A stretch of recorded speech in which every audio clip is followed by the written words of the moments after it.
Salut les loups, aujourd'hui vidéo sur les mondes parallèles et tous ces trucs-là. On en parle dans le livre qu'on a écrit avec Fred, mais je vais vous faire un petit teaser pour que vous puissiez vous faire une petite idée. On va développer tout ça un peu plus en profondeur dans le livre. Enfin, on a développé tout ça un peu plus en profondeur dans le livre. Je vais répondre aux questions de Fanny, du coup je les lis en même temps pour ne pas en louper. Alors, c'était... question sur les univers parallèles identiques à notre monde avec des doubles de soi. Est-ce que ces mondes parallèles existent-ils vraiment? Oui.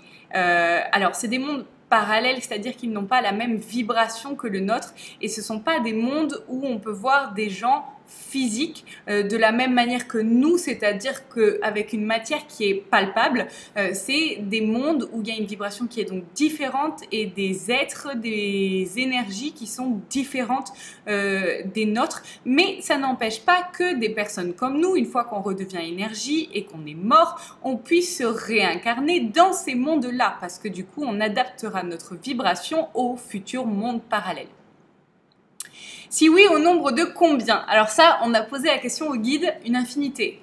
Il y en a pas, c'est impossible de dire un nombre exact.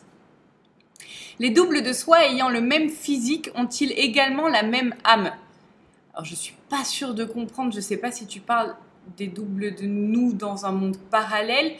Dans ce cas-là, à moins que ton âme de base soit scindée en plusieurs parts qui expérimentent des vies en parallèle, ce qui est assez rare. En général, on expérimente des vies parallèles dans le même plan, c'est-à-dire par exemple, mon âme pourrait être scindée en plusieurs et expérimentée sur le plan terrestre, mais pas dans des plans différents. Après, il y a une histoire de temps qu'on aborde dans le livre. Je vous encourage vivement à le lire quand il sortira. On a été vraiment éberlué des réponses et tous les jours notre phrase c'était oh, ce soir on va se coucher moins bête.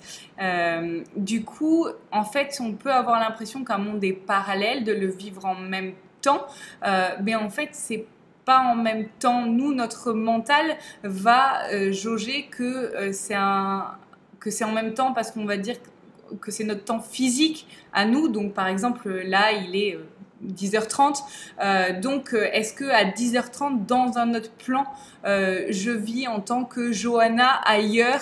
En fait ça se passe pas réellement comme ça. C'est 10h30, c'est notre temps physique à nous et ce temps-là n'existe que dans le monde terrestre pour qu'on puisse expérimenter. Ça n'existe pas dans des mondes parallèles ni ailleurs. Donc en fait le temps autre que celui qu'on connaît sur notre espace-temps physique et terrestre n'existe pas. Donc en fait, on expérimente en même temps, mais sans expérimenter en même temps. J'espère que c'est clair. En tout cas, ça allait dans ma tête, mais si vous avez des questions et que vous n'avez pas réellement compris, il faudra lire le livre dans lequel c'est super bien expliqué par les guides, et donc c'est mieux expliqué que quand moi j'essaye de le faire. Est-ce que ces mondes parallèles restent-ils dans un plan inférieur comme le nôtre? Alors justement, les guides nous avaient dit qu'il n'y a pas une histoire d'inférieur, supérieur, que les mondes parallèles n'étaient ni au-dessus, ni en dessous, ni à côté, ni à droite, ni à gauche, ils étaient juste ailleurs. Donc il n'y a pas d'histoire de inférieur ou supérieur. À quoi servent les mondes parallèles? Eh bien, à expérimenter, tout comme sert la Terre.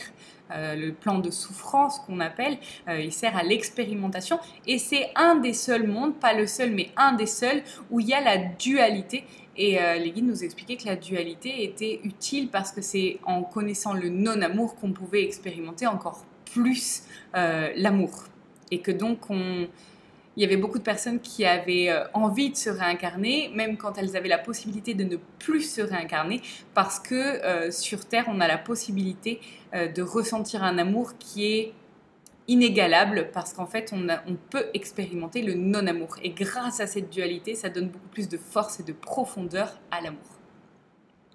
Est-ce que les trous de verre sont des passages permettant de voyager d'un monde à l'autre? Oui, ce sont des portes spatio-temporelles qui changent notre vibration. Mais pour y passer, il faut arriver à maîtriser sa vibration. À quoi servent les trous noirs? Sont-ils également des passages? Oui, exactement. Quelle est la différence entre un trou de verre et un trou noir? C'est exactement la même chose, c'est juste une appellation humaine, mais c'est la même chose. C'est une modification de la vibration et une porte spatio-temporelle qui mène vers un monde parallèle. Voilà, on a répondu à toutes les questions. Si vous en avez d'autres, n'hésitez pas. Écoutez d'abord la vidéo s'il vous plaît, ça serait sympa. Et sinon, je ne répondrai pas aux questions qui ont déjà été abordées dans la vidéo. J'espère que ça vous aura instruit, que vous vous direz la même chose que l'on s'est dit avec Fred lors de l'écriture du livre, à savoir, ce soir, je me coucherai moins bête. À très bientôt.